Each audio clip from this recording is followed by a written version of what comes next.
Taiwan ঘিরে সম্প্রতি সামরিক তৎপরতা বাড়িয়েছে চীন, যা নিয়ে আঞ্চলিক উত্তেজনাও বেড়েছে। এমন পরিস্থিতিতে রোববার ফের নিজেদের আকাশসীমায় চীনা সামরিক তৎপরতার অভিযোগ করল তাইওয়ান। তাইওয়ানের প্রতিরক্ষা মন্ত্রণালয় জানায়, স্থানীয় সময় রোববার সকালে 11টি চীনা যুদ্ধবিমান 7টি নৌযান দ্বীপটির চারপাশে টহল দিয়েছে। এর মধ্যে অন্তত 9টি যুদ্ধবিমান তাইওয়ানের আকাশ প্রতিরক্ষা অঞ্চলে ঢুকে পড়ে। প্রতিক্রিয়ায় পাল্টা পর্যবেক্ষণে নামে তাইওয়ানের বিমান ও নৌবাহিনী। সক্রিয় করা হয় তাদের প্রতিরক্ষা ব্যবস্থা।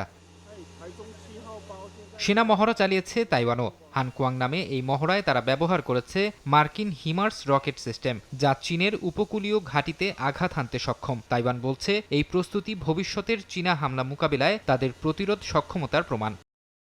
চীন তাইওয়ান যুদ্ধ বাঁধলে মার্কিন মিত্রদের অবস্থান কি হবে তা জানতে চেয়েছে যুক্তরাষ্ট্র। কয়েক মাস ধরে বিভিন্ন পক্ষের সঙ্গে এ নিয়ে দফায় দফায় বৈঠক করেছেন পেন্টাগনের শীর্ষ কর্মকর্তারা। এরই মধ্যে অস্ট্রেলিয়া জানিয়েছে, যুদ্ধ নয়, কূটনীতিকেই সর্বোচ্চ অগ্রাধিকার দেবে ক্যানবেরা। আর জাপান বলছে, যুদ্ধের পরিস্থিতিতে প্রয়োজন অনুযায়ী সিদ্ধান্ত নেবে তারা। ফারহাদ চৌধুরী, সময় সংবাদ।